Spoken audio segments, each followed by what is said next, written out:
Welcome, everyone. Let me get my notes here. Welcome to the regular meeting of the Council of the Township of North Dundas, today being May 9th, 2024. Moved by Deputy Mayor Bergeron, seconded by Councilor Uhrig, that the meeting of the Council of the Corporation of the Township of North Dundas be hereby called to order at 4:30 p.m. All those in favor? Opposed? Seeing none, that's carried.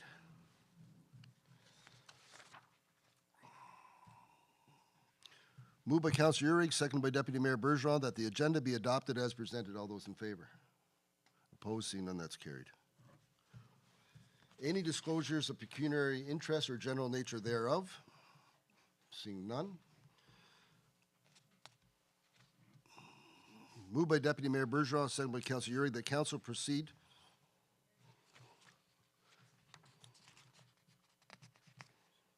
No, something's out of order here.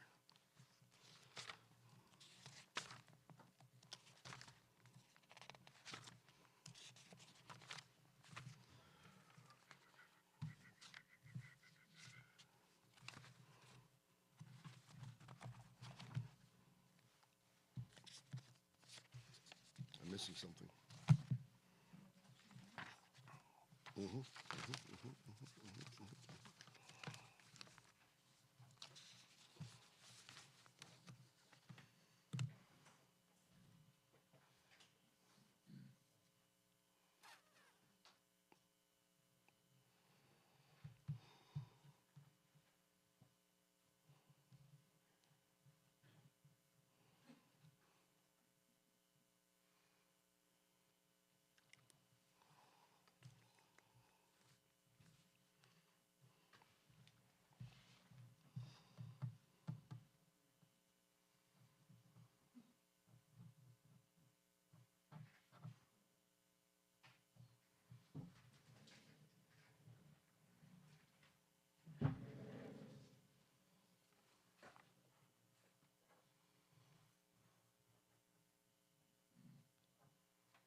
Moved by Deputy Mayor Bergeron, seconded by Councilor Uhrig, that the minutes of the regular meeting of April 11, 2024 be adopted as presented. All those in favor?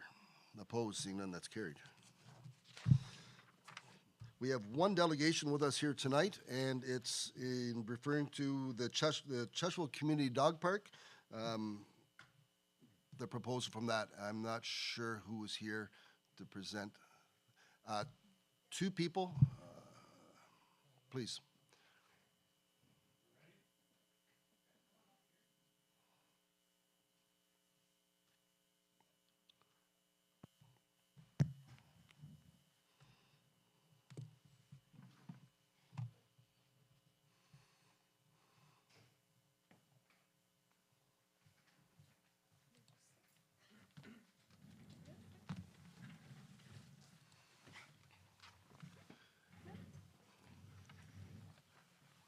Welcome. I recognize Deb Ziegler and, Annie Carrier-Gagnon. I'm sorry, Annie Carrier-Gagnon. welcome. Hi. So good afternoon, Mr. Mayor, council members and staff. I guess I'm Deborah Ziegler. I live in Chesterville, and then Annie does also. So we're here to talk about the proposal for the dog park that can be located at 13484 Water Street, Chesterville. I hope you had a chance to look at the dog park proposal that was sent to you in March 2024. And also there was an updated document in April 2024. So currently we have 464 signatures from residents in the surrounding area that are in support of the dog park. So we would like to establish a fenced-in off-leash dog park where well-behaved canine citizens can exercise in a clean, safe environment without endangering or annoying people, property, or wildlife. To develop a beautiful, well-maintained space open to all dog lovers and friends who are willing to uphold the park's rules and restrictions. To view this park as a community project in partnership with the Township of North Dundas, designed to satisfy the needs of dog owners non-dog owners alike. So 1, it allows the dogs to exercise and socialize safely. Puppies and adult dogs need room to run.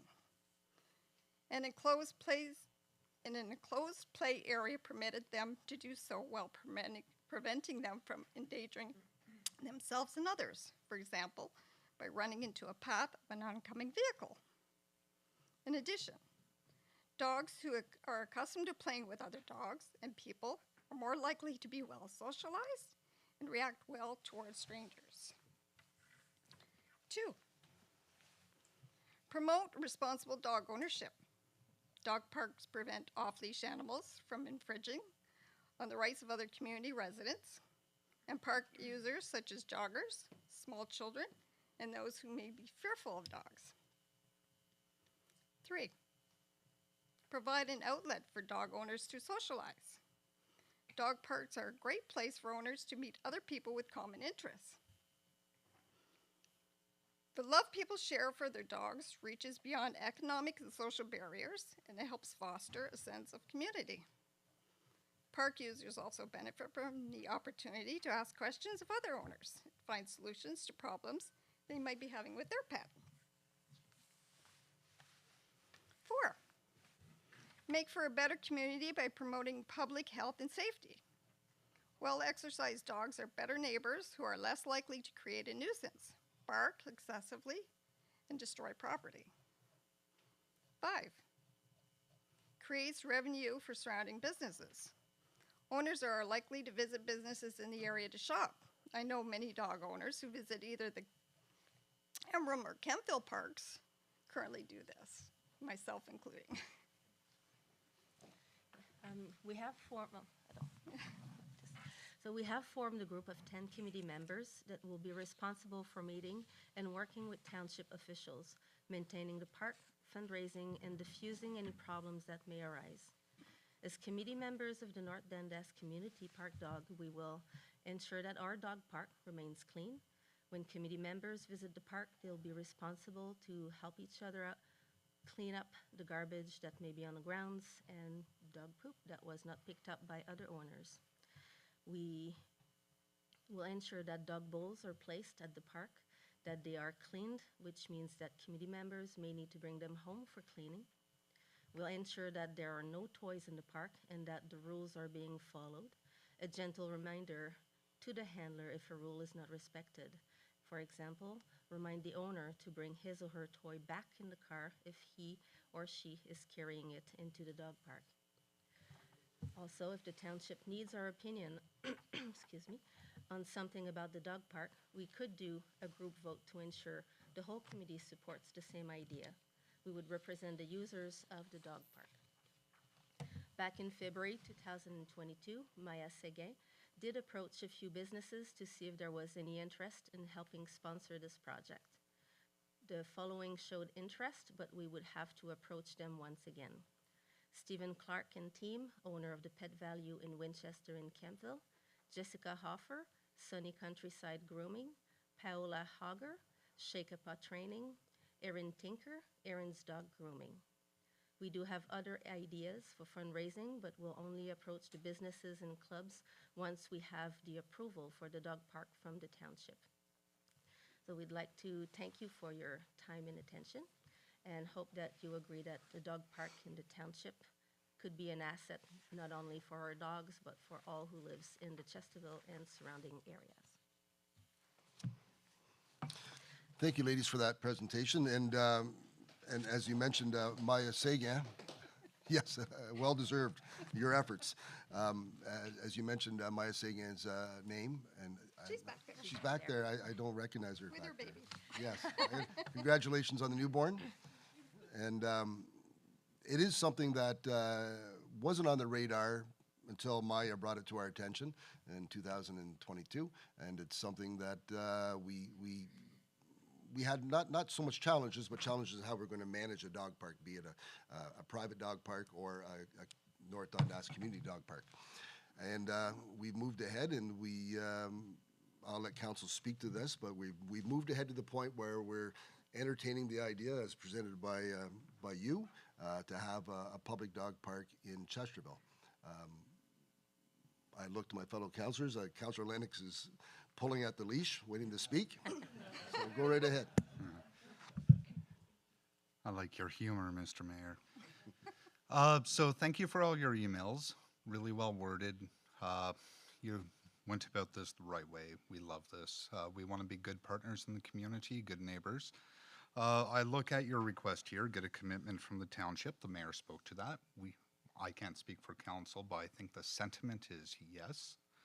Next up is, I believe, I will ask this to Mr. Pohl about the site. You're looking for 2 acres within a 10-acre lot in Chesterville, and I think the township's looking into some things to facilitate this for you. Mr. Pohl, So we met,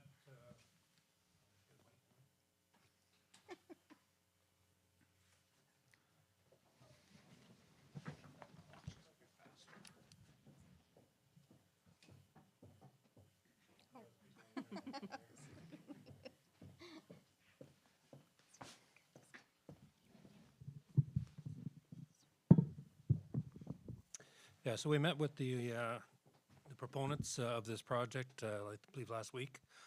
Some ideas banded around as far as the area to be covered. It is a large site, but they do not require the entire site. So we're looking at reducing it down and fencing it off to the area that needs or that they would like to have for the park. Some of the items we also considered was the surface, what surface treatment we can do based on the previous use of this site. Being a former closed landfill site, hasn't been in operation since 1974. So we're looking at basically putting stuff on top, not digging down, obviously, because it's been capped and sealed, so we don't want to disturb that. So what kind of materials we would use on top and the fencing that might be used to make it work. I don't know if, Megan, you can add anything more? I think that's Pretty much it. just a great conversation with the community group, so look forward to it moving forward. all right, perfect. So it look, Is it gonna cost the taxpayers?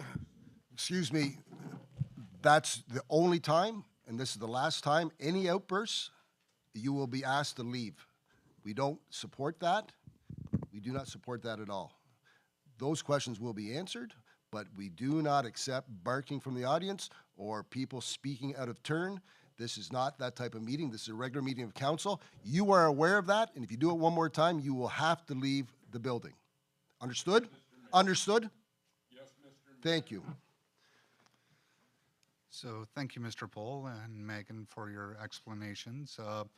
Yeah, I think it's moving forward. It's looking at the budget, the cost, and actually having resolutions to move this forward, see what it's going to look like. And again, thank you, everyone who's part of this group coming together, forming, and going about it the right way. Thanks. Thank you, Councillor. Councillor Annabelle. Somebody's put a lot of work into this letter to council. Nobody loves a dog more than I do. All the girls feed him when I bring him out here. But I think it's a good idea. It's well presented, and hopefully we can make it work. Further, Councillor Urick. Well, I just think it's a use of a site that we have, and you guys have come and shown a willingness to work in terms of the fundraising versus just coming and asking for money and for us to do it, right? So I do appreciate that aspect of it, and I do, moving forward, I think the conversations will continue, and we'll see where we go in terms of how the budget comes together. But it sounds like there was interest initially, and I can't imagine that interest has gone away. So we'll see where we go from there. Thank you, Councillor Deputy Mayor. Thank you, Mr. Mayor. What I'm impressed with is that you actually made a committee and you're going to take responsibility, like to make sure the park stays clean, that people behave, that dogs behave, because that's really important in a dog park. I mean, nobody wants to see a dog park in their community, and see dog poop everywhere or the smell or, be aware of, dogs fighting with each other. And so if you can keep that under control, that is great that you've already thought of that and that you have people, we have your names here, by the way, Yeah. so that if ever this gets off the ground and we get comments, we know who to call. Thank you, Deputy Mayor. And no, it's as I said, Ms. Sagan presented that to us back in 2022. It's been a long time germinating, coming to an idea. To respond to the question that was asked, there has been some pricing on fencing, and I think being the type of park that we envision, we've had these discussions already, and that we envision as teaming up on this and partnering on this. There was about 1 acre of chain link fence. I'm guessing it was about an acre, and it was $35,000 proposed. But I think some of the ag community would understand this term better than I do. I understand it's called pig wire or pig fence. Well, it's wire mesh, welded wire mesh. Welded wire mesh fence, What which they use at Campbell, yes. It's very I'm not sure if that can be shown. Yeah, That it's in type of there, fence, yes. which is considerably less expensive. So Yeah. we're still looking at around probably $35,000 to fence the property. And as you speak, and as we look forward to sponsorship and support from other dog lovers and businesses that want to be involved in such a project, that is as close a figure as we have right now on pricing, but we don't anticipate very much. It's going to be a very rudimentary park. It's meant for dogs with a wood chip base. I'm not a dog hater. I'm a dog liker, but I think of precast structures that may be donated by someone in the park to allow the dogs to play hide and seek and tag and chase each other about. And I see it as a park more for dogs than for people. So at this point, that's where we're at, and we just there's a commitment from council that we want this to go forward. We see that this is, as those that live in town, you see this all over. You see people walking their dogs and trying to go to spaces where their dogs can be dogs and enjoy the day. So this is, I think this is going to be an appropriate position to take that we want to be supportive of. Is there anything else, ladies? Other than, is that a yes? And where do we Yeah, go no, from Kel- here? Like, Well, our Director of Recreation and Culture will continue this. There'll be an action request, pricing that, to the question that was asked. We'll have a more appropriate pricing now that we see that we're supportive of, and she'll endeavor to, Ms. Meerberg will endeavor to get that pricing on the fencing, and as we talked about, some extra gravel needed to ensure that people can park and get out of, turn around, and make it safe that way. So once we get those prices, there'll be an action request with that. And I would imagine that, to your thoughts, it would probably be a project for 2025. yeah, Yeah, we're Yeah, well into that's right. 2025. yeah. Mid Yeah. 2025, I think we could get it up and going if we all work together, Yep. which is the goal. No, but we can start on some I just preliminary. like a goal. No, the goal would be, my goal would be to have dogs running around in 2025. Okay. Yep. Sounds great. Thank Right. you so much. Thank you. Thank you for your presentation. Thank you for your time. Thank you. So, the questions come from the delegation. But you can reach out to Councillor Lennox with your question by email. I think Maya has his address. At this point, I'm not sure how many people are remaining, but we're going to move to closed session, and typically everyone leaves and we remain. But with the crowd we have here, council will have to move into closed session. We'll go to the boardroom for the closed session, and you're more than welcome to stay. We shouldn't be too long, 15 minutes at the most. Moved by Deputy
Okay, so I don't want to say welcome back.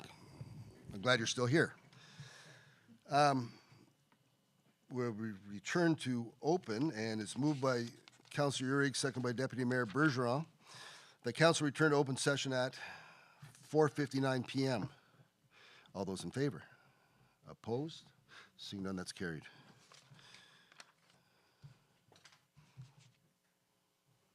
Moved by Deputy Mayor Bergeron, second by Councillor Urick, that staff proceed as directed during closed session. All those in favor? Opposed? Seeing none, that's carried.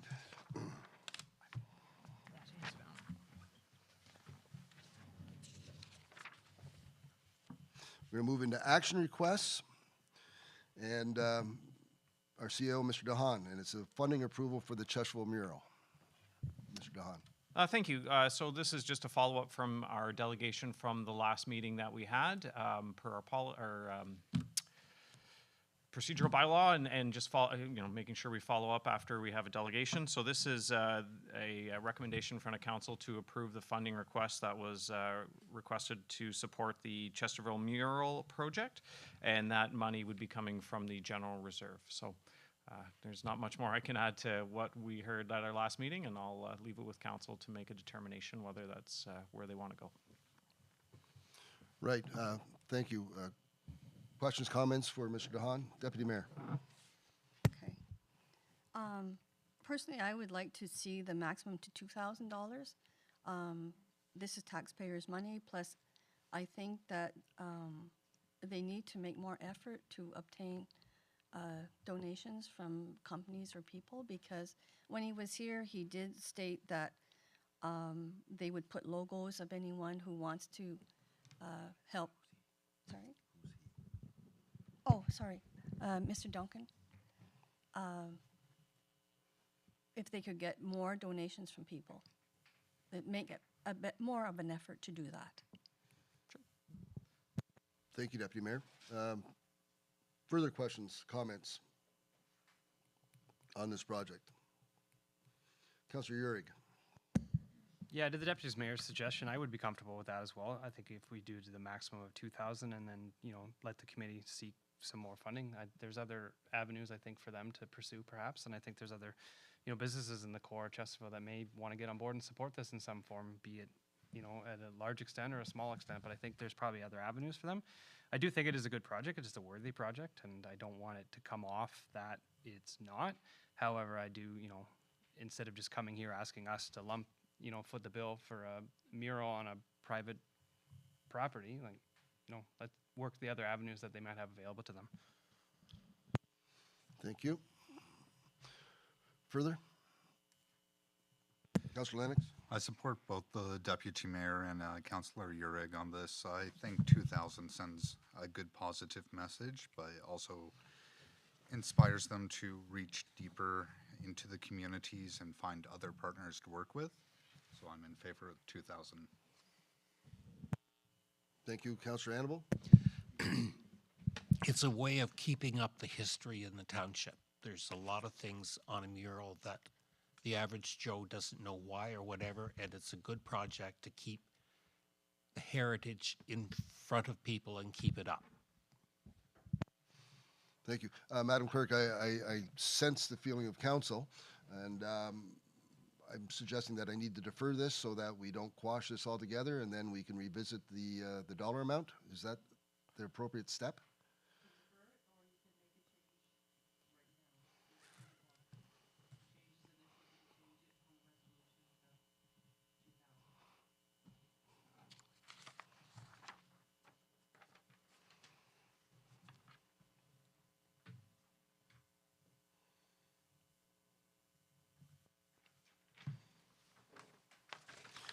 Before we go any further on this, I just want to take this opportunity to thank Gordon Dean for ensuring that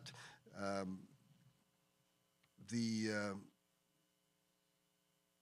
Mike Dean Memorial Reserve Fund is used for this project, and that balance is estimated at $3,100. And I want to thank Gordon for his commitment to the community and ensuring that that project is supported.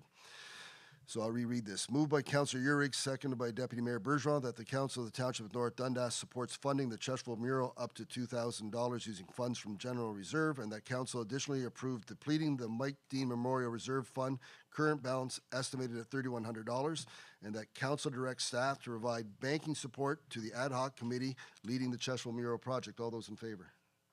Opposed? Seeing none, that's carried. Thank you very much. Mr. DeHaan, the updated job descriptions. Yeah, thank you. So this, I'm sorry, I misspoke last time. I should be jumping in right now. I'm sorry. Moved by Deputy Mayor Bergeron, second by Councillor Urick, that Council approves the updated job description for the Customer Service Specialist Development Services, previously titled Executive Assistant, and authorizes the CAO to make all necessary changes to the organizational chart and salary grid. And that Council approve the updated job description for the applications expediter / building inspector. Thank you. Mr. DeHaan. thank you, and I have Director Paul with me here this afternoon, not this morning, to answer any specific questions, as both of these relate to his department that he manages. Ultimately, so what we have in front of council is that we have a vacancy within the organization right now. With that vacancy, of course, good opportunity to take a look at how things are working and if there's a opportunity to improve services or make some changes to better serve residents. This is a great example, I think, of something bringing forward to not only help the department and provide some more of an administrative, customer-facing person for the department, which is the intention of this, but as well in the applications expediter building inspector, we've identified some opportunities to also expand some of the services provided by that individual in conjunction with this. So two, I think, really effective and smart moves that the organization is going to make.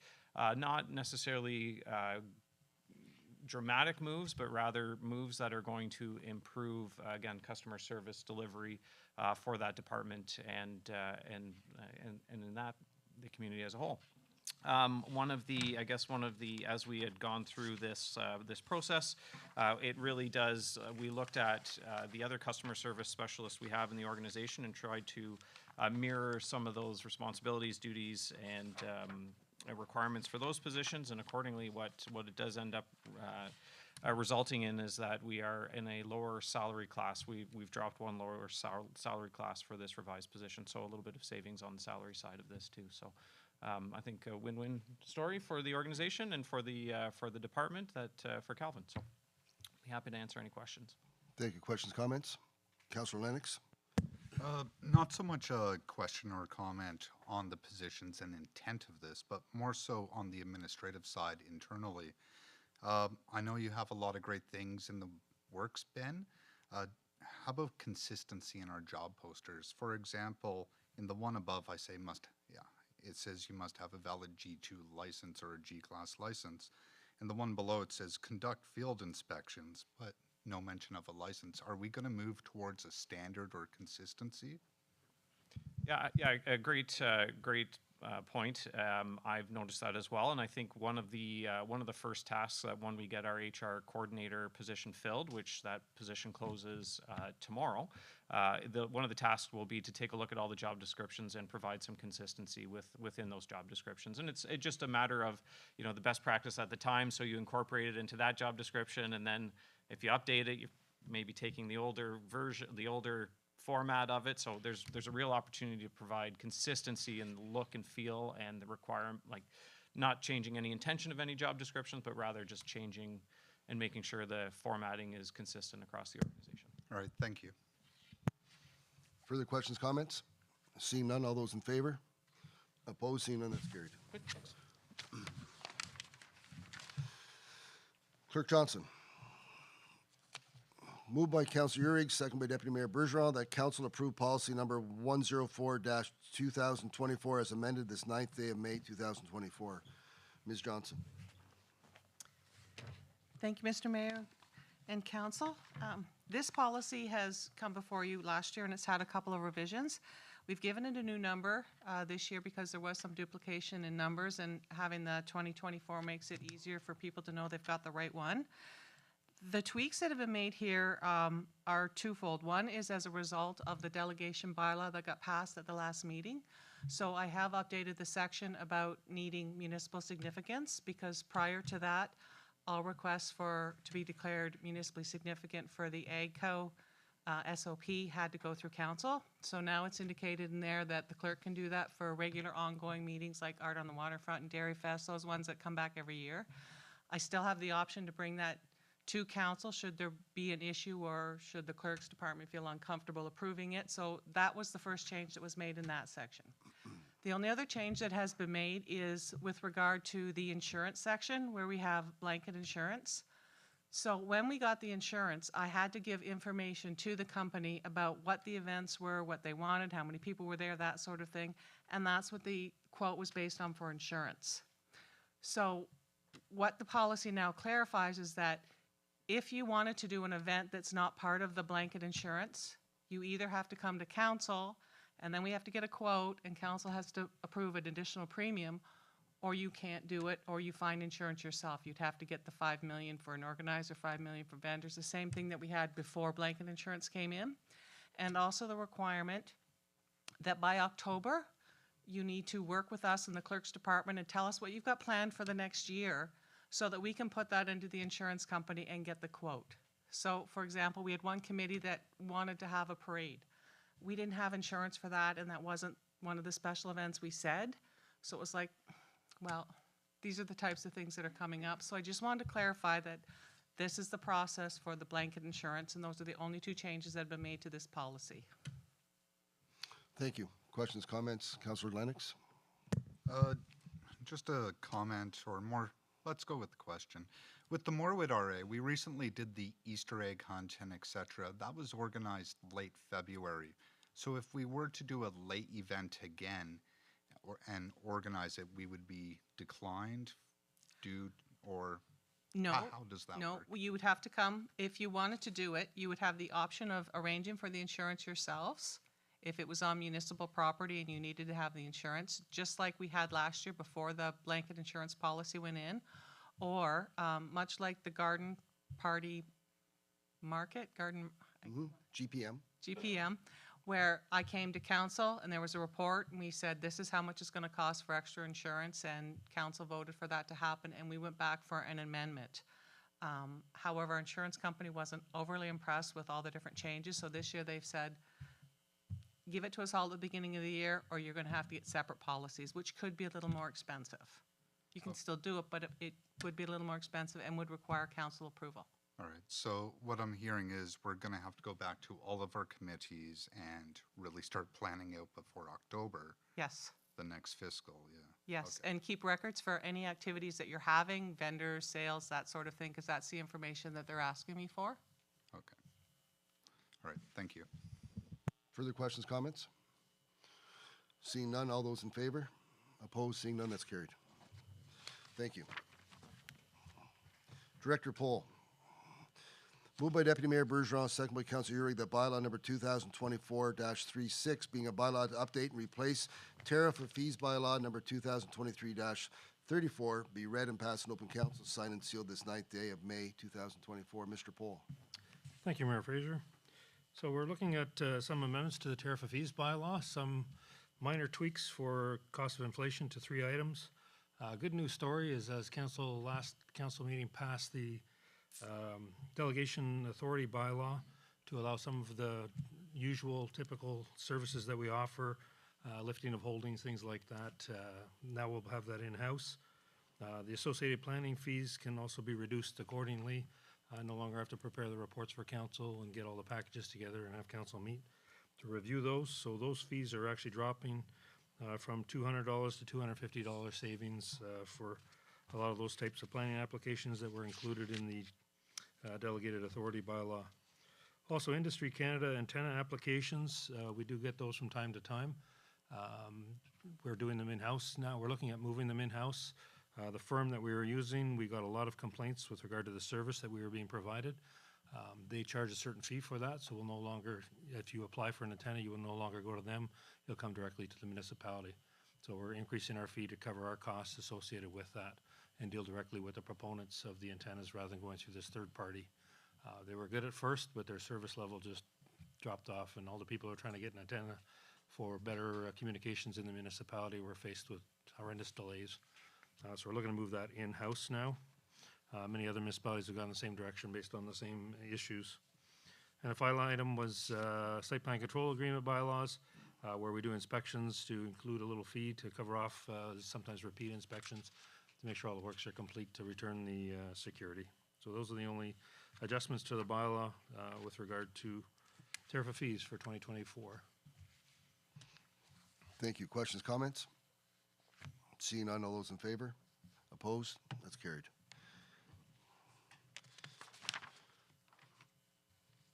And the next is moved by Councilor Urick, second by Deputy Mayor Bergeron, that the bylaw number 2024-37, being a bylaw to appoint a member of council to the Township of North Dundas Committee of Adjustment, be read and passed in open council, signed and sealed this 9th day of May 2024. Mr. Pohl. So currently, we have one member of council sitting on the Committee of Adjustment, and under the Planning Act, that member has to be appointed annually. Alternatively, council can appoint someone from in the community. In those cases, they are appointed for the life of council, or the term, I should say, of council. Right now, we have Councillor Annable sitting on the committee, so it is a member of council. Every year, council has a choice of switching members or keeping Mr. Annable on the committee. So this has to be done annually. Thank you. Questions, comments, Deputy Mayor? Mr. Hannibal has agreed to continue in his post.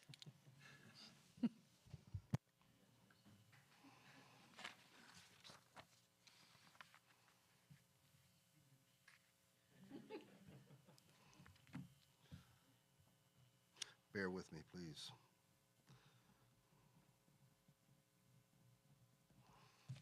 You can initial that, I think.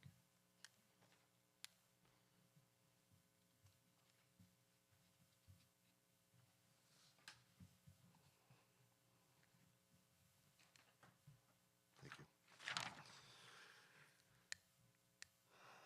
It's been amended to read, moved by Councilor Urick, second by Deputy Mayor Bergeron, that bylaw number 2024-37, being a bylaw to appoint Councilor Annable to the Township of North Dundas Committee of Adjustment, be read and passed in open council, signed and sealed this 9th day of May 2024. All those in favor?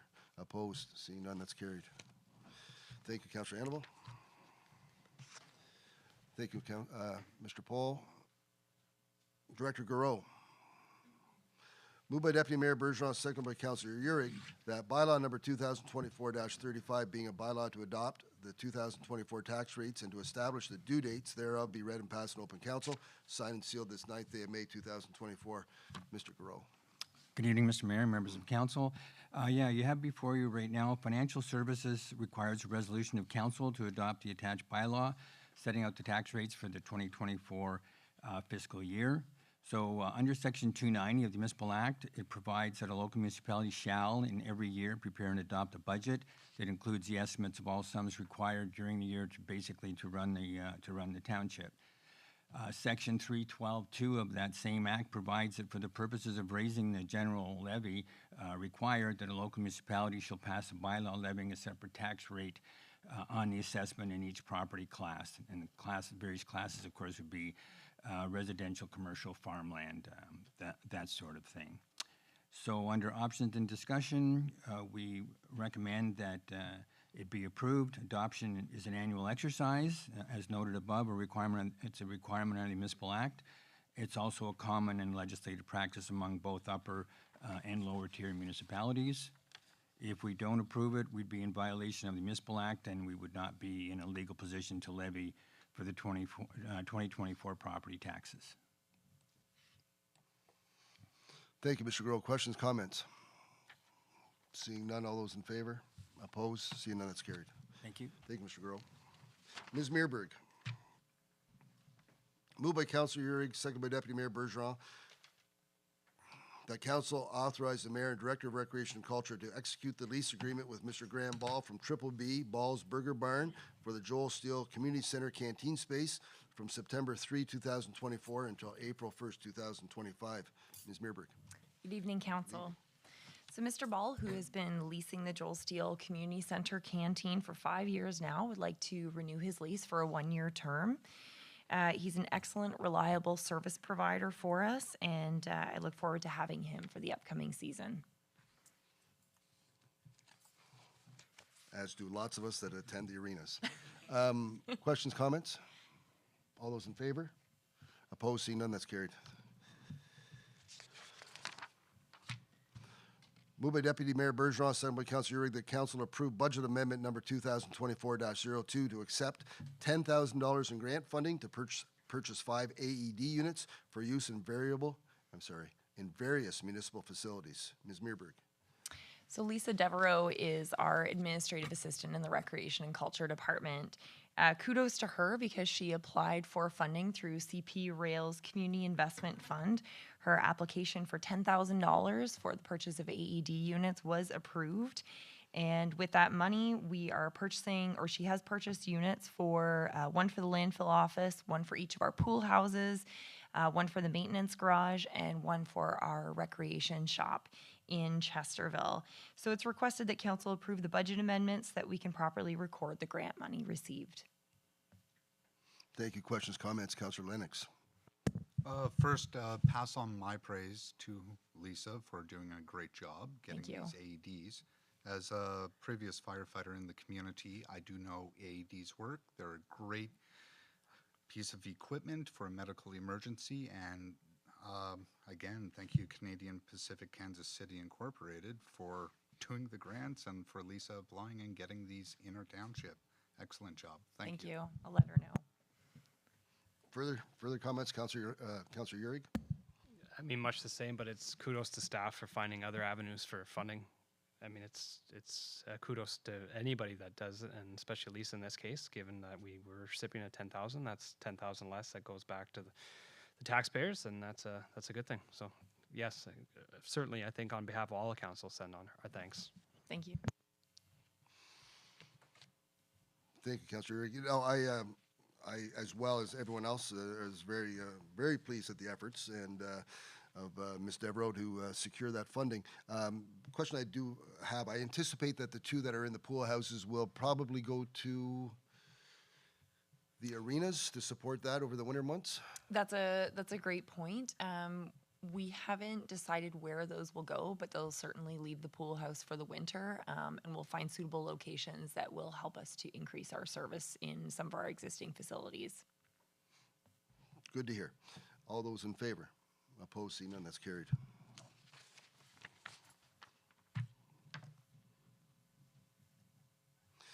Moved by Councilor Urick, second by Deputy Mayor Bergeron, that council approve budget amendment number 2024-01 in the amount of $9,500 to finance the replacement of the Chesterfield District Arena lobby heating system.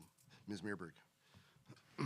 So the front end heating system needed to be replaced in the Chesterfield District Arena at the end of the ice season.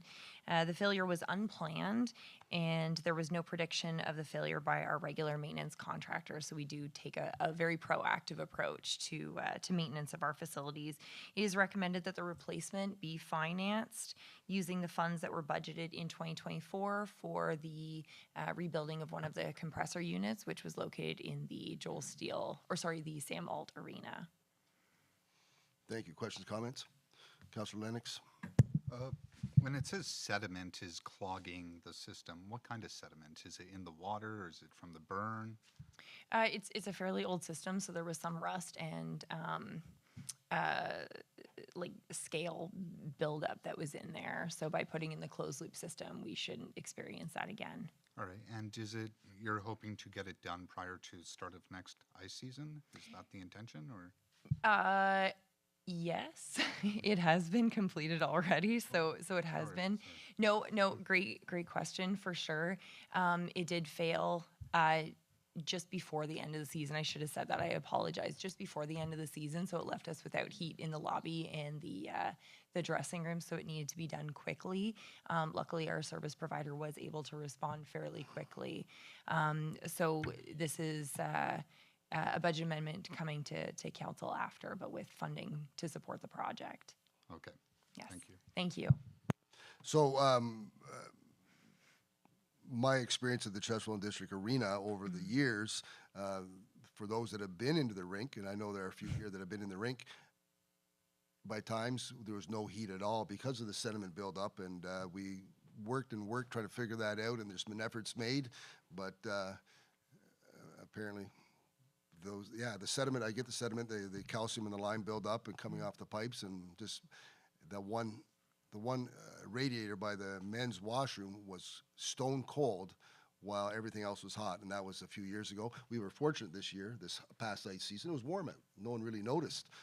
But in those cold winters with the doors open to allow all the spectators come in, it would be an ice box in that lobby, and it would take forever to heat up. But it's good to hear that that space is going to be much more comfortable if we get another cold winter. If. All those in favor? Opposed? Seeing none, that's carried.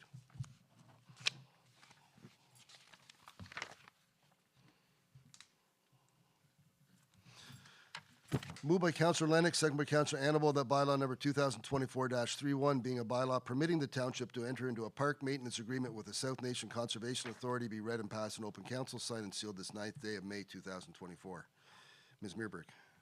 Our maintenance agreement with South Nation needs to be amended to reflect some additional services that South Nation Conservation is now providing at some of our properties.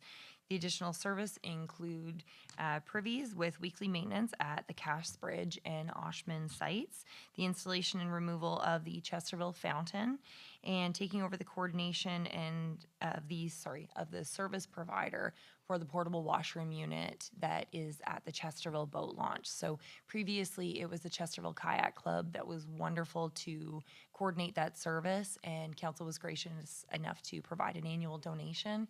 So South Nation is now going to take over the coordination with the budget that we had approved in, or council had approved in the 2024 budget. So just passing that along. The new agreement results in a small savings for the Recreation and Culture Department budget while increasing services and saving us on some staff time. And our staff team thoroughly enjoys our continued partnership with South Nation Conservation. We're very thankful. Yes, thank you. Questions, comments? I think, and it's captured on the screen there, and one of the things that South Nation and the relationship with us and South Nation is the installation and removal of the fountain.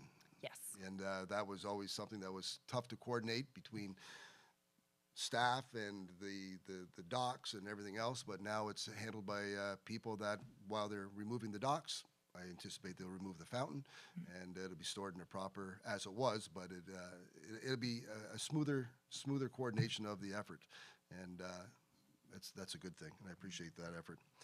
All those in favor? Opposed? Seeing none, that's carried.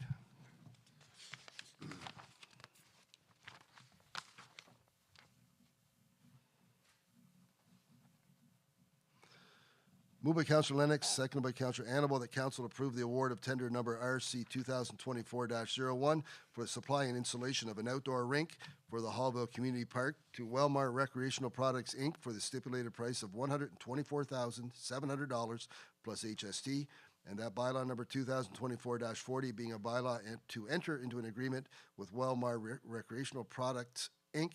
for the supply and installation of the outdoor rink for the Hallville Community Park be read and passed in open council, signed and sealed this 9th day of May 2024. Ms. Meerberg. So the outdoor rink for the Hallville Community Park was tendered, and it is recommended that Wellmar Recreational Products, Inc. be awarded the supply and installation of this park amenity. Questions, comments? Councillor Urick.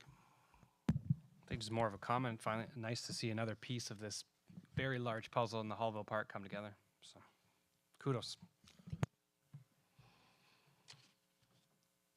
I have a question, and maybe it's unfair, Ms. Meerberg.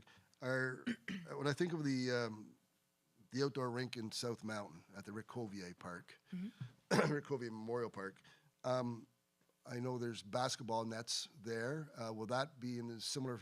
Will we have that same opportunity for those that want to play basketball in the summer months to play inside, as we do in South Mountain? So, yep, that's a great question. So there will be an opportunity. The concept plan, or the plan that we're we're moving forward with now for the Hallville Community Park. It does have a half key, a basketball half key that's separate from the outdoor rink. The outdoor rink is planned to be multi-purpose, but multi-purpose as far as tennis and pickleball. So we definitely want to have basketball available there, but it's going to be on a separate pad for a half key. Okay, thank you for that clarity. Thank you. Anything further? Seeing none, all those in favor? Opposed, seeing none, that's carried.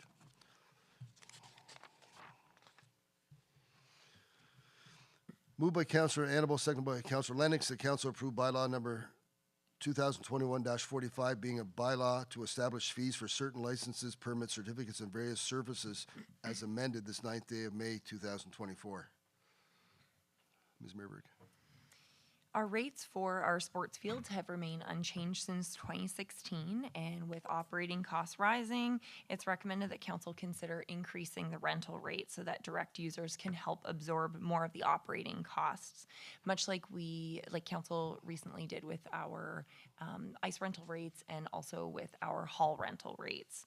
The recommended rate increases would help us to be more in line with fee structures of our neighboring municipalities, and the recommended rates would not go into effect until the 2025 season in order to provide our user groups with adequate notice. Thank you. Questions, comments? Councillor Lennox. First, thank you for consulting with the baseball groups.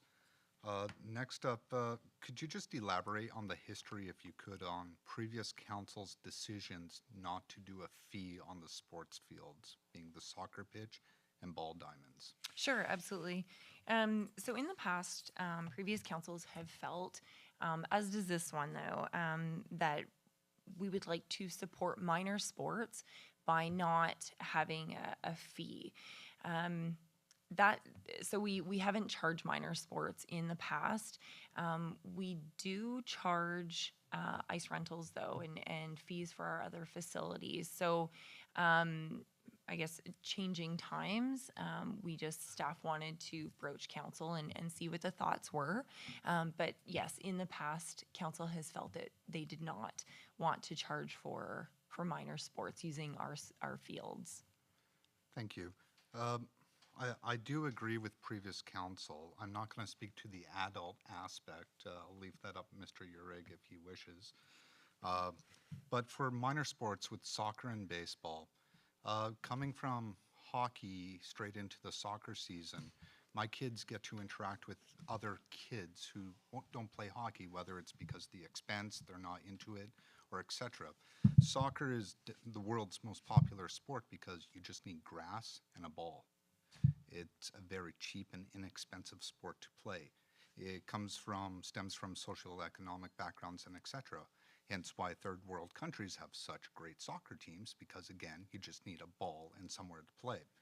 I'm of the opinion of I don't want to charge for minor sports to use these facilities, being the soccer pitches in Mountain and the soccer pitches in Chesterville. For the ball diamonds, why did you include Ottawa's rates? To me, it's comparing apples to oranges. I'm just trying to understand the logic behind including Ottawa's rates. Yep. So one of our team members had brought up the point that our neighboring municipalities don't offer lights for clay diamonds. We are fortunate enough to have Morgan Field in Winchester that is a larger clay diamond with lights. So we just wanted to provide council with a bit more information. You scroll up there to the Ottawa portion. It's second last paragraph. Mm-hmm. Thank you. So I'm going to just interrupt you. I called Ottawa today. Mm-hmm. You were charged for the lights the moment they come on, which is technically 8 p.m. during July, August. So it's $6 or $7 depending on the category of field.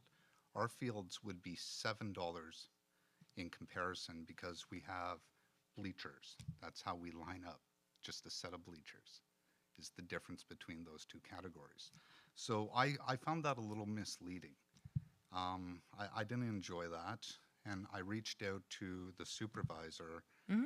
and I was told he didn't contact the city, that he just printed off the schedule. Yes, that's right. Yeah.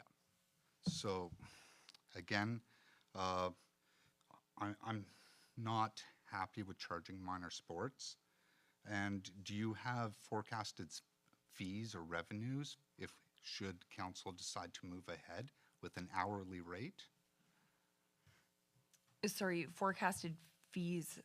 So in like your revenue. next item here that we'll hear in probably 10 minutes, you have a forecasted 50,000 in revenue from the minor sports. What is the forecasted revenue for charging an hourly rate to the minor baseball teams and the adult teams? We don't have that based on this year's rates, but I could definitely get that calculated and provide it to council. All right. Yeah, it's, I am in support of a per hour rate opposed to $30 per game because I do see people taking advantage of that. But I cannot speak to the adult user groups. I'm not involved with those. So, you know my 2 cents. Thank you, Councillor. The finger's been pointed at you, Councillor Uhrig. Joke's on you. I'm not an adult, but no, that's. I do have misgivings. I think too about just I think the precedent that's been set in the past in terms of suddenly charging the minor sports, especially in the case of the grass is going to grow and we're going to cut it regardless. We're not really recouping much in terms of the charging there. In terms of the adult charge, I do understand a need to make some level of revenue there, be it as limited as it likely will be. There is a significant amount of work that goes into getting the ball diamonds ready. I'm well aware of that. And certainly in the case of Morgan Field, it's more than just driving the tractor out there and dragging it and making sure it's feasible. We do strive, and through the years I have played in the ball system and have used that field, and it is, despite its short fences, which goes both ways, it is a significantly better ball diamond than most of the ones in the city of Ottawa. And I'd like to keep it that way. So I can understand the desire to have a more of a balanced fee structure, I guess, on that end of things. So to your point, Councilor Lennox, I would, kind of be in favor there to, look at the numbers there a little more. But I do feel that, if we're not charging now, then we'll leave it as it is in terms of the minor sports and let the kids play because, the winters are long enough, or they used to be anyway. So let them enjoy their summers. Thank you, Councillor. Anything further?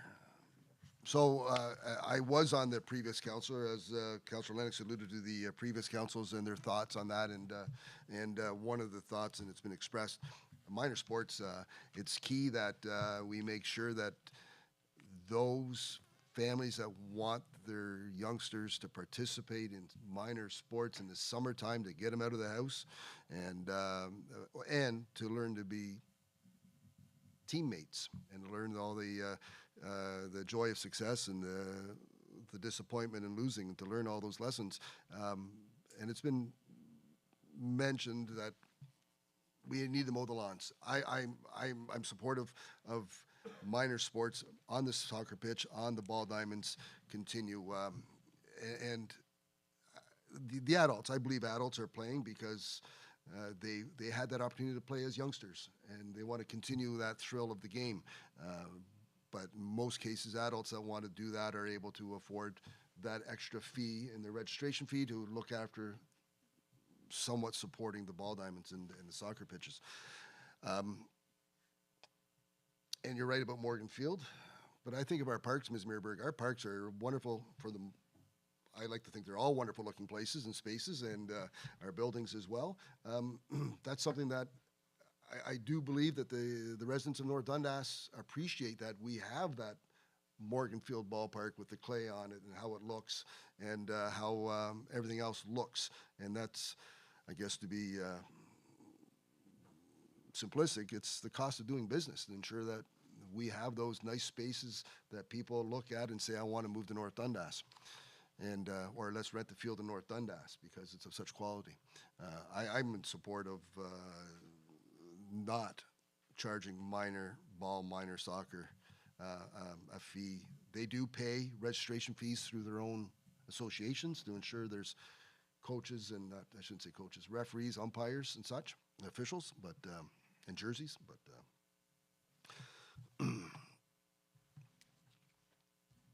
I'm not sure how we're going to attack that. I think there's a feeling that we remove that minor sports, Madam Clerk.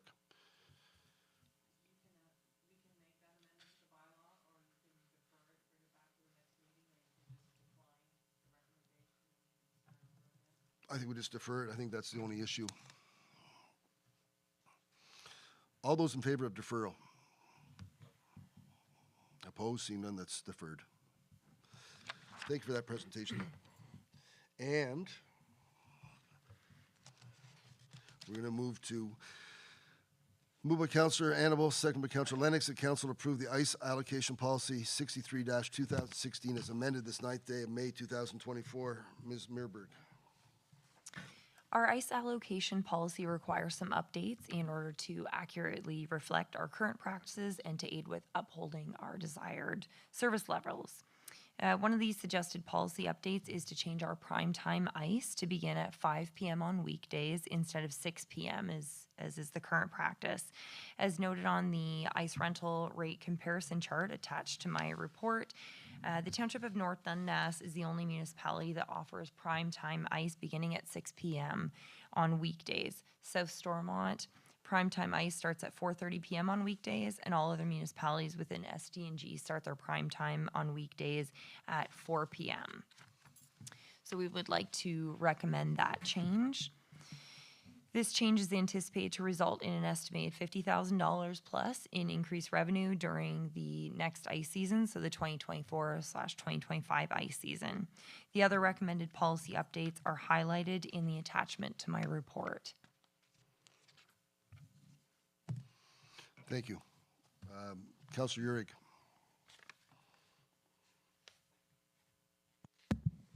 Yeah, thank you. I don't have an issue with the prime time going to 5. That's okay with me. I mean, I'll let Councillor Lennox may take a different path on this. I know he's got children in minor hockey, and I don't. And I'm okay with the change B under number 5. That seems reasonable, and as long as we're giving advance notice, then there's understanding there. I do take, however, great misgivings with G and H, and it's not so much that I don't understand the rationale for their inclusion. It's more that I think it would be to the benefit of North Dundas to have every user group that we have in our rinks throughout the winter to come to some level of session and make them aware of the situation we find ourselves in with our arenas.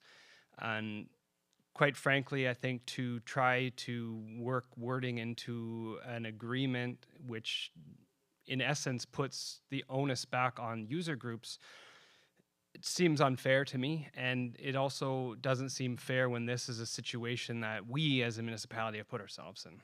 We knew that we have known, and I don't mean necessarily this council nor every member of staff here, but we have known that there's been issues with the ice, certainly at the Winchester Arena, for multiple years, and we have known that there have been issues with the facilities for multiple years, and 1.4 million or so was dumped into, I shouldn't say dumped, was put into our facilities not too many years ago to still find ourselves running up a hill trying to keep these facilities functional. And I do think that we have reached a tipping point of sorts where we need to decide what level of service we want in our facilities, or if there is a new path to be taken. And I don't say new path lightly, because a new path means an exorbitant expense that we don't currently just have, right? We all are well aware of what a new facility of this nature would cost us. But I do think that it is, again, in our best interest and of our benefit to speak with the user groups, be it minor hockey, be it figure skating, be it the senior Rockets, the junior Rockets, whomever is involved, and just lay it out for them that, listen, this is the state in which our facilities are in. This this is the reality of trying to put in ice in a very warm time of year. Because I know that minor hockey has Hockey Canada breathing down their necks, and they have, you know, certain checks and balances they need to meet. And if we can't accommodate minor hockey, then they can't accommodate the demands of Hockey Canada, and then it's a whole nother cycle. So I don't, I'm not, you know, I've waxed poetically here, but I don't have a perfect solution. I don't know that there is a perfect solution, but I do think it is time for a much larger conversation than just lumping some verbiage in an agreement and expecting that, you know, user groups will be okay with it. Thank you, Councillor. Go ahead. Thank you. All right. Did you consult with any of the 4 primary user groups? Sorry, are you referring to G or H or just The entire the entire resolution here. No, so Yeah, I know. It's if council checks their email, there's a nicely worded email from North Dundas Minor Hockey Association, which is primary user group. There's probably an email from the Winchester Skating Club. I spoke to a representative from the Rockets. I have not reached out to the Hawks, but I highly recommend before another item like this, you reach out. All of council all year has been pushing the narrative of being a good neighbor, of reaching out and communicating. Let's follow these processes. And I look here and I read the email, I see nothing but headaches. And I read the other emails and nothing but headaches. And when I look at the para that Matt spoke to, where there has to be a better resolution process, we can develop that through partnerships with our key stakeholders in the community. We're only talking about 4 extra people of what are your needs, here are our struggles, and then you explain we increase taxes or we wait for the master rec plan and see what we got to close or do away with. So there's a lot of options here and a lot of items at play. As far as G and H, I don't like them. I don't like them, and I'll repeat it again. I don't like them, neither do the people I spoke to this morning. As per the $50,000 a year and not consulting anybody, I think that's a slap in the face to our primary user groups. I don't like this. I think it has to be reworked, and I would prefer it to be deferred and for you to reach out to those people, because there is a much better way to especially word number H up there now. So I do agree with promoting safe ice and everything else, but part of that is our fault with our aging infrastructure. So thank you, Councillor. Anything further? Ms. Beerberg, I do suffer a couple of things, and I do think we should defer this. And although I'm not in agreement with everything Councillor Lennox has to say about the $50,000, we know that these are money pits and we need to support that type of thing. Hockey and figure skating are expensive sports and are historically so. And in order to, and our arenas aren't money generators, but we can't continue going downhill with them. But G&H, I do look forward to, and it's been probably partially my fault, maybe mostly my fault. We haven't gathered those principal user groups together to talk about these are the challenges and express to them why we need to go to the 5 p.m., why we have struggles with getting ice in early in the fall, and to understand where these concerns come about the resurfacing repairs, because as a former user of both ices for many years, drills create circles for both figure skating and in minor hockey. That happens, and that's something that those users need to understand. And albeit I'm not talking about safety hazards, I'm just talking about bumpy ice or ruts that are created by drills. But I'd like to defer this, and we will defer this, because I do want to have a harder look at G&H and to see how we can make sure that everyone is fully understanding of the challenges that we face and what they're, as Councillor Lennox and Councillor Urick talks, what their challenges they face through their respective organizations above them. So we all need to understand where we're at, and I think a deferral of this is the best. So I'll ask the question, all those in favor of deferral? Seeing none opposed, it's carried. And one more, and then we're going to take a bio break. We need to do that. No, I'm sorry, not a bio break, a stretch your leg break. Moved by Councillor Lennox, second by Councillor Annable, that council authorize that the new park development on James Street in Winchester be officially named the Marilyn Vrend Memorial Park. Ms. Meerberg. So Mr. Vrend is the developer of the subdivision where the parkland on James Street is located. He has asked that the park be named in honor of his late wife, so the Marilyn Vrend Memorial Park, and that he be permitted to install an engraved stone in the park. Mr. Vrend would like to financially contribute to this new parkland development and has generously offered to provide a donation of $10,000. As you will see in my report, a similar request was granted by council in the past with Thompson Thompson Park in Chesterville being dedicated to the developer. Thank you for that information. And I think whenever Mr. Vrend and his development off Wintonia and James Street, I look at Mr. Paul for a head nod. There is money, parkland money donated, or we receive money in lieu of parkland. We did take land in this particular case rather than taking cash in lieu. But we also collect development charges, which goes towards the equipment that we are putting in the park. So the development charge is also used towards this parkland equipment. And those development charges stem from his efforts, in essence. Thank you. Okay. Questions, comments? All those in favor? Opposed? Seeing none, that's carried. Okay, as I alluded, we need to take a 5-minute stretch your leg break. Thank you.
Okay.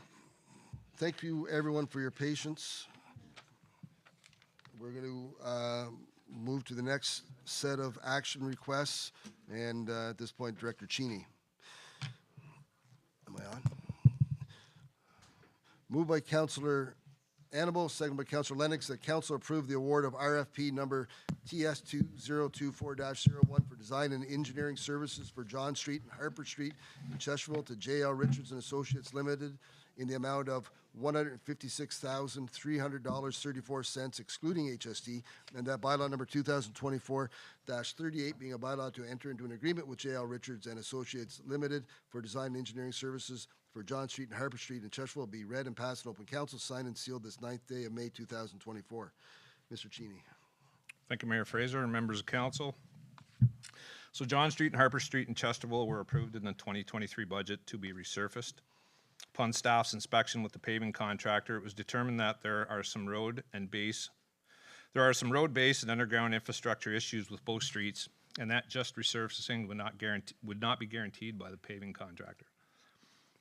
2 bids were received by April the 4th deadline. Based on the thorough review and evaluation of the submissions received, it was concluded that the bid from JL Richards and Associates Limited meets the requirements of the RFP specification and is well suited for the project and is the lowest bid. Under the financial analysis, staff had budgeted $100,000 in 2024 to accommodate this design and engineering project. To offset the shortfall of the $56,334, this amount will be included in the 2025 budget, and the work will be performed in 2024 through 2025, spreading the costs accordingly. Staff will also work with the consultants to determine if there are any cost-saving measures that can be employed during the design phase, to lessen the overall budget impact. Thank you for that. Questions, comments? I know whenever we first proposed the John Street, Harper Street work, especially the John Street work, we were anticipating that it would be done, but I do recall that there was all those issues that need to be rectified, and that time has come to anticipate that. All those in favor? Opposed, seeing none, that's carried. Moved by Councillor Lennox, seconded by Councillor Annable, that bylaw number 2024-15, being a bylaw to appoint Monica Shade of Shade Group, Inc. as a drainage engineer for the petition for drainage works by owners for the east part of Lot 15, Concession 4 in the former Township of Winchester, be amended to remove Shade Group, Inc. and appoint Robinson Consultants, Inc., represented by Lauren Franklin, LETCET, RCCA, CISEC, and that council-approved bylaw 2024-15 as amended this 9th day of May 2024. Mr. Cheney. Thanks again, Council and Mayor Fraser. On February 29th, 2024, Monica Shade of Shade Group was appointed as drainage engineer for the petition received by the township for the owners of the east part of Lot 15, Concession 4 in the former Township of Winchester. An on-site meeting was conducted on April 17th, 2024, and from that meeting, Shade Group Incorporated has requested to recuse themselves from this project. Shade Group Incorporated feels that their ongoing professional relationship with the township, including multiple other Drainage Act projects within the Township of North Dundas boundaries that require ongoing correspondence and involvement with township staff, could be perceived as a potential conflict of interest and perceived bias towards the project. The township respects the above decision of Shade Group Incorporated.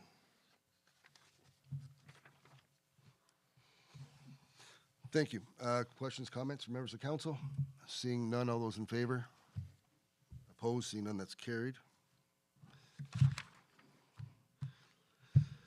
Moved by Councillor Annable, second by Councillor Lennox, that council approve the award of tender number TS 2024-05 for slurry sealing of various roads within the Township of North Dundas to Miller Paving Limited for $67,195.00, excluding HST, and that bylaw number 2024-32, being a bylaw to enter into an agreement with Miller Paving Limited for slurry sealing, be read and passed in open council, signed and sealed this 9th day of May 2024.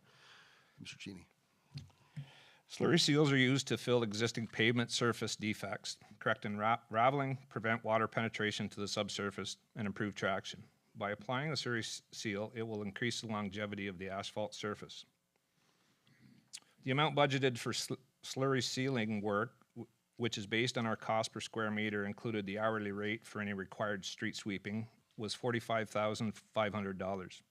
Though the bid from Miller Paving Limited is above the approved budget of $21,695, staff are asking council to consider approving the award, as the overage can be recouped through savings anticipated from future transportation projects this year. Thank you. Questions, comments? Seeing none, all those in favor? Opposed? None? That's carried.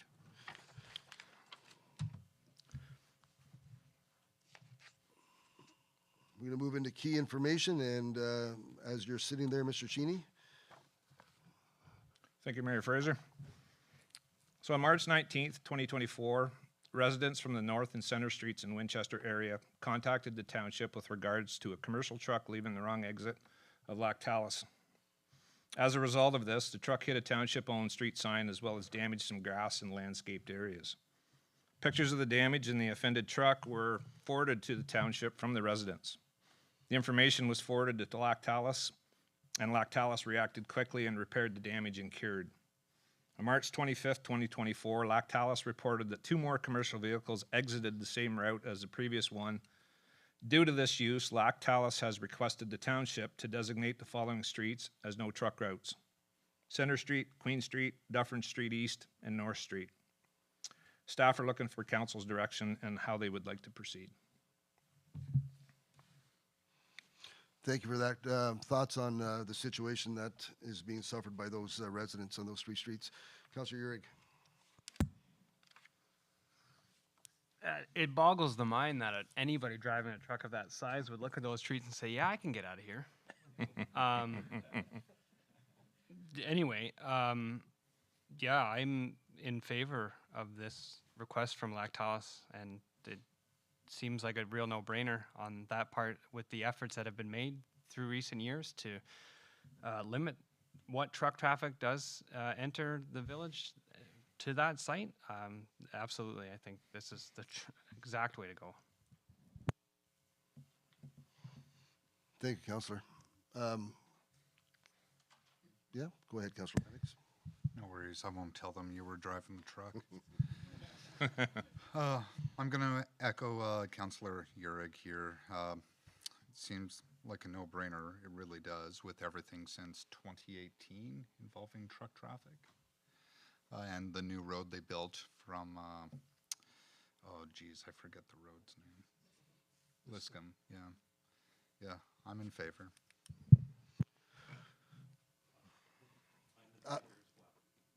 Thank you. Yeah. Mr. Cheney, I'm just wondering, like, I know living there and working there, I guess, some of the things that come up is some of these truck drivers, they all unintentionally, I'm sure, end up there. But when they go to Google Maps or whatever they use, it talks about that's the way to get in. And how do we change that so it's not identified as, or is it possible? And maybe we need to get IT involved. I'm not sure, but Mr. DeHaan?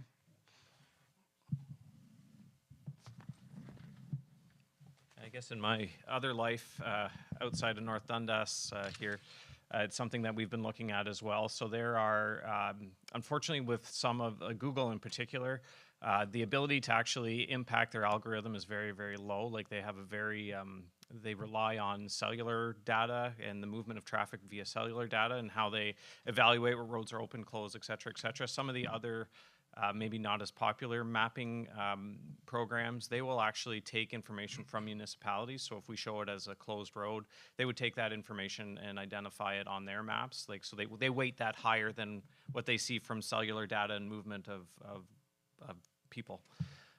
So all this to say, it's very difficult to actually show that as a no truck route. The right way to do it is through bylaw signage and then rely on transports too. And I'm just going to go out on a limb. I don't know the facility as nearly as well as you would, Mr. Mayor, but the idea that we probably have to work with Lactalis to make sure there's enough signage inside the site as well, so that trucks, once they get to a certain point, they're not like, well, I got to go anyway. It doesn't matter what the sign says. So And to echo Director Cheney's comments, like Lactalis has been a fantastically responsive and really wants to work with us to be able to resolve this concern. So it's been a good partnership in that sense, and I'm confident that we could, if we need to do those kind of measures, we can work with them to get that solution. Thank you. Just to comment on that, Lactalis did say that they were going to put up more signs inside the gate, saying that you don't go this way, no truck route, or whatever they're going to put up. So that's something that in the future staff can contact Lactalis, see what they've got for signage, maybe, suggest bigger signs, 4x4, 4x8 signs, with bigger wording on it or something along that line, and making maybe the receiving staff, making sure that trucks that are leaving, to make sure to tell them that, no, you have to go out this way, out to Liscombe Road, to use that as a truck route. You can't get out here, that there's no access there. Right. In my experience, and because this is an ongoing issue, but once you're inside, you can't get out that way. You look for another way out because it was a struggle to get in. It's been presented to me that maybe it becomes not a county issue, but on county roadways, before they get to Center Street or Dufferin Street or North Street, long before they even enter the village limits, they know that the entrance to Lactalis is via Liscombe Road only. And present that so before because once you can have it on Center Street, and I've seen this, they're on Center Street and they try to back out onto Main Street. And because they recognize that this isn't good, they see the sign after they've turned on, and they've committed to the turn, they're in there, and then they think they can get out, and they can't. So some do back out onto Main Street, which curls your toes. Mm-hmm. So I'm floating the idea that there's a partnership between not just the township and Lactalis, but the counties to ensure that we take every effort to get them in the proper way and get them out the proper way. Okay. Okay? Yep. Next. So next is our guide rail replacements. We partnered up with the United Counties of SDNG this year. Sorry, am I on the wrong one? Oh, sorry. Got the wrong one. All right. So we partnered up with the counties on paving for this year. On May 15th, 2024, by resolution number 2024-50, Council of the United Counties of Stormont, Dundas, and Glengarry accepted the joint tender from Cornwall Gravel Company Limited for hot mix paving to be completed in 2024 in the amount of $589,105. This amount is within the 2024 approved budget by council. The joint tender includes paving of the following roads: Old Carriage Lane in Winchester from County Road 31 to Forest Hill Road, Rodney Lane, Winchester from County Road 13 to Ormond Road, and Fawcett Road, Winchester, County Road 38, 1 kilometer west of County Road 31. Per the delegation of authority bylaw, staff was able to exponentially confirm North Dundas's participation in this work. Thank you. And before I go to my fellow councilors, again, probably an unfair question, but $589,105.00 for those 3 roads. Mm-hmm. Do you have an idea, ballpark, length? Ooh, off the top of my head, I don't. I'm going to say maybe, I'm going to say 6 kilometers, maybe close to 6 kilometers. So somewhere around that. $100,000. Yeah, it's around $100,000 this year for a kilometer. Okay. Questions, comments, thoughts? I think we're good to go ahead and approve. Yeah, no, it's unfortunate that we're going to spend $600,000 on 6K. Yeah. All right. And the next, the guide rails. Yeah, so we'll go to the guide rails now. So on the same date, by resolution number 2024-53, the Council of the United Counties of Stormont, Dundas, and Glengarry accepted the joint tender from Peninsula Construction, Inc. for guide rail replacement to be completed in 2024 in the amount of $17,200. This amount is $2,200 over our 2024 approved budget by a budget amount of $15,000. The shortfall will be funded by savings in other capital works. Per the delegation of authority bylaw, staff was able to confirm North Dundas' participation in the work. Good, thank you. And I think this is all part of the delegated authority, Madam Clerk. This is what this is new to me, the way this is presented, so that's what that's about. Thank you. Thank you, Mr. Cheney. Mr. DeHaan.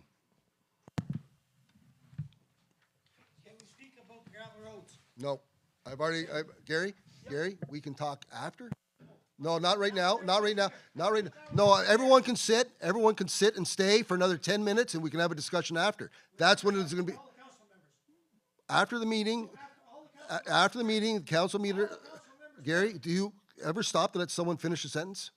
No, when there's no sense in talking to you.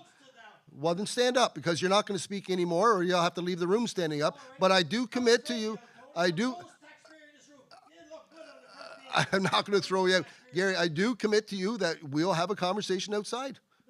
You don't want to have a conversation outside the doors. What is good enough? We'll have a conversation. Gary, we'll have a conversation in this room after, in this room. You just asked for it in this room, so what more do you want? It'll be in this room.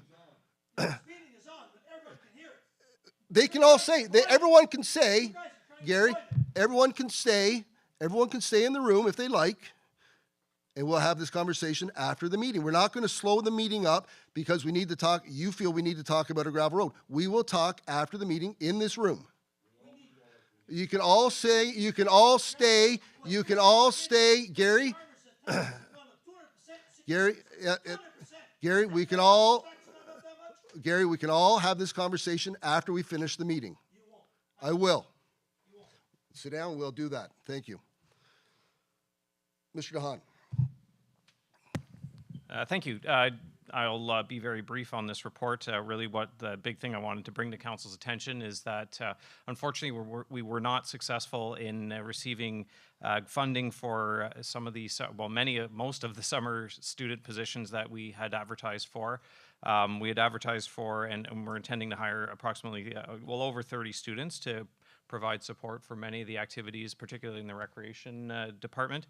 Unfortunately, we only got, I think it was 5 positions funded, which is essentially half of the salary that we do pay for those students. And this is the students that are the lifeguards, those that provide many of the services in the parks and keep those things going. So unfortunately, we're in a position where we're going to be short approximately $60,000 in revenue.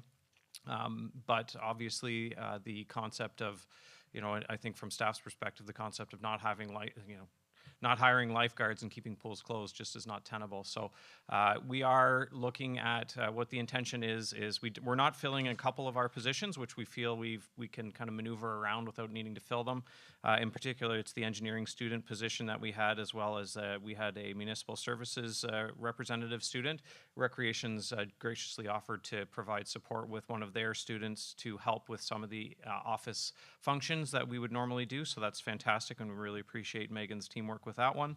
And then we do have with some vacancies as well within the organization right now as we're filling them, what the intention is to come back to council towards the end of the summer and talk about kind of where we are from a shortfall perspective and some opportunities on how we address that shortfall. But really for us, we felt that we had to move forward with hiring, and for obvious reason, we're, these things are happening very soon. So. Thank you. And I think that issue is probably throughout SDG, that funding that I think the bulk of it comes from the feds. It is from the feds, and that is 100% correct. They're not supporting students with these projects with this grant funding to support hiring students. So, but it's definitely needed that we make sure that we fill those roles and provide that opportunity and look after the vacancies that occur over the summer. Thank you, Mr. Hahn. Thank you.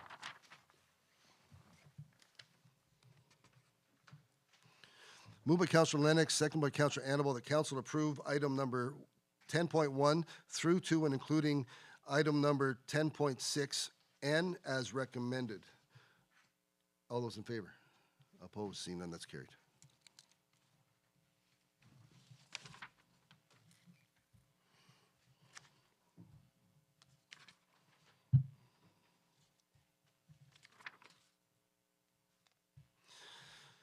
Moved by Councilor Annabelle, second by Councilor Lennox, that council authorize payments of accounts as per the attached council report dated April 1, 2024 to April 30th, 2024 in the amount of $1,726,802.81.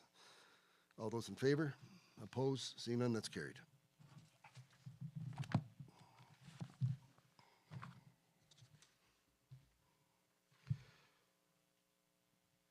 Boards and committees, any updates from County Council, Deputy Mayor?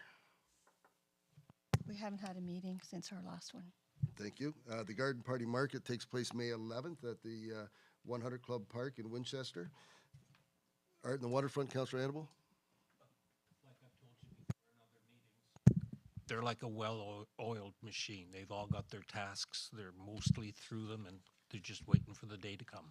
Thank you. The Historical Society. I have received no notification of a meeting. Okay. Councilor Lennox, the Green Action Gang. A well-oiled machine as well, and with Mr. Monroe in the audience, I do invite you out to join the Chesterville Green Gang. We're looking to recruit. It's a great group of people, and it keeps Chesterville beautiful. Thank you, Councilor. In the village. Gary, can you just hold your tongue for about 2 more minutes? And we'll be right there, okay? Just try it. Downtown Committee, Councilor Annabelle or Councilor Urick? There's a meeting next week, and the first bike night is coming up in June, weather permitting, and we're all hoping that there is good weather this year instead of waiting until September to welcome all the motorcycles. Our chief lead in that. That's right. In Africa. So he's to be back shortly. Okay. And finally, the Morwood Rec Association, Councilor Lennox. Nothing to update with Morwood RA right now. However, I would like to speak with Ms. Muirberg afterwards regarding internet, if possible. Motions and notices of motions, a resolution for motions and notices of motions. Dairy Fest, I'm sorry, Deputy Mayor, thank you. Yes, we finally had our first meeting of Dairy Fest. It went very well, super efficient meeting, it was great. The dates are August the 9th to the 11th. Friday evening, there's going to be roller skating, and they're planning a square dancing with a collar upstairs. That'll be interesting. There's going to be a classic car show. The bouncy houses and usual, child entertainment. I don't know if they've recruited the firemen for breakfast yet. That was on the agenda. I don't know if that's done. And this year, we're going to have, 2 years ago, they had a really difficult time getting food vendors. Like, no one wanted to be a food vendor. They wanted to be guaranteed money just to come. And the Dairy Fest has been so successful that now we have the Country Kitchen, Iron Forge, the Lemonade Guy, and then we also have a food truck coming from Cornwall.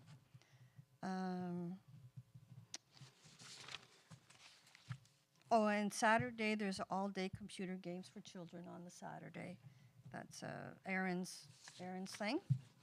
And so everything, we have a new person to get donations, Wendy Cartner, who is Marsha's sister, and she's doing a great job. She's contacting all kinds of people, which will be nice. Excellent. Motions, notice of motions. Moved by Councilor Lennox, second by Deputy Mayor Bergeron, that the Council of the Township of North Dundas requests that the county's SDG consider implementing an automated speed enforcement ASE program on county roads in North Dundas to address ongoing traffic, speeding, and community safety concerns. Mr. Councilor Lennox, you want to speak to that? Yeah, we've all had time to read this, and I'm thinking there was quite a bit of discussion on social media, I heard. And to put some of that to rest, if they actually Googled automation speed enforcement cameras, you'd come up with Ontario Regulation 398-19, which stipulates it can only be used on roads less than 80 kilometers per hour, hence your 50s and 60s or 40s. However, there's a little asterisk from 2022 where it can be used in community safe zones should a stretch of highway be deemed a community safety zone. However, our problem here in North Dundas is in 2 general areas, one being Main Street, Winchester, where 18 occurrences have occurred of speeding past school bus farm with the arm fully out, and just generally speeding. The data on the speed radar we have out there, the average speed is like 72, and with kids walking to school and everything else, the intention is to put this here and have it activated via signage during these hours. This is a community safe zone. Kids are walking. If you speed, you're getting a ticket. Just for fun, I took a ride with somebody and we timed it. 8 seconds is what you're saving for the 1.2 kilometer stretch. Just do the speed, be safe. Now, as far as technical data and everything else, Mr. DeHaan is very well versed, so would you mind speaking to it? Yeah, I won't repeat what's in the report. I'm confident council and anybody from the public who wants a little bit more information on this, on the setup and how it works, are more than capable to look at that. Essentially, I think where we are right now and what at a staff level, we want to be able to provide council with the information, the data, or the direction that you'd want to take. One of the big challenges, though, of course, is when we're talking about these roadways, they are county roadways, and ultimately the community safety zone would have to be done by bylaw by the county. It's ultimately their program that they would have to run. And again, wearing that county hat, I was back in front of county council in March of 2022. And when we talked about this, and really didn't, and I wouldn't say that council necessarily denied the idea, but rather wasn't deemed a priority, is how I would best describe it. And I don't think, to my knowledge, it's come up at county council since March 2022. So really looking for, now I'm wearing my North Dundas hat, looking for council's direction in terms of what they'd like staff to, if there's additional information to bring forward, such as maybe an update on the cost, because the cost that I provide in this report is back from when I looked at it in 2022. We can get clearer costs. We can get a better understanding of the joint processing centers. If I'm being honest with you, if I'm doing it to provide this council with the information, it's then ready to go for the next council, where that report can be passed along to as well. But I think at the end of the day, whatever the result is ultimately this council's got to really lobby the United Counties of SDNG if it feels so strongly that it's something that needs to be implemented, and get them on board with it. And that's, I know we have 2 representatives here, but that's only 2 of 12. So, and I do know there was a couple of councillors that weren't nearly as comfortable as others were around that county council table with such a program, because it's a significant financial, at least in 2022, and I can't imagine it's gotten cheaper. It's a significant financial risk. If you are successful at capturing those that are speeding beyond that threshold, you only need a certain volume of cars doing that on a daily basis to be able to recover the cost of implementing that program. But my refrain is always going to be, if this thing works perfectly, we're not going to be recovering any costs, so you got to be prepared for the entire thing. The reality is, probably not, but that's I think mentally what you got to be prepared for. Thank you, Mr. DeHaan. Councilor Lennox. Yeah, and the ultimate goal here is to push it to the counties, and I agree with Mr. DeHaan's approach where if we look at it, prepare a strong enough package, we may sway. This council back in January, I believe, supported a resolution from South Dundas concerning school buses and cameras. And I believe our 2 representatives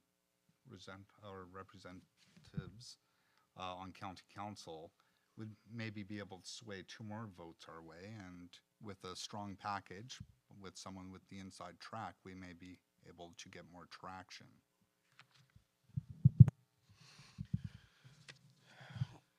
Anything further from members of council? Councilor Uhrig. No, I do think it's more of it's less on a North Dundas perspective and more on a kind of put it back to the counties, just that, we are recognizing this as an issue on roadways managed by the counties. And, given that that is the structure in which that is built, it doesn't leave us a lot of room to do anything about this. However, you must, as you note, Mr. Don, that you must recognize that there is no doubt a increased cost, as nothing has gotten cheaper. But I do think, just from an advocacy perspective for North Dundas end of things, I think it is, we send it back to the counties and just say, like, we are recognizing this as an issue. However, it is a systemic thing, and there are more, there's more than just this is part of it. I mean, policing is part of it, and cameras on school bus arms would be perfect as well, because that is a significant issue. So, but I do think we start here and we kind of send it back to the county level and just say we are seeing this as an issue, and we can't be. I'm sure we're not the only municipality in STNG seeing this as an issue. Anything further? All those in favor? Opposed? Seeing none, that's carried. So council comments and concerns. Thank you, Mr. Hahn.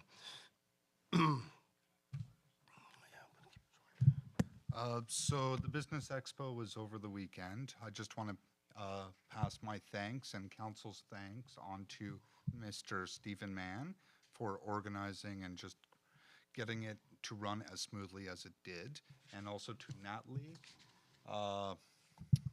Who else was there? Emily and Preston, wherever he may be, for his Ask Me Anything. I thought that was an awesome addition. So thank you to the 3 staff members for showing up as well. Thank you. Okay, and anything else from members of council? So at this point,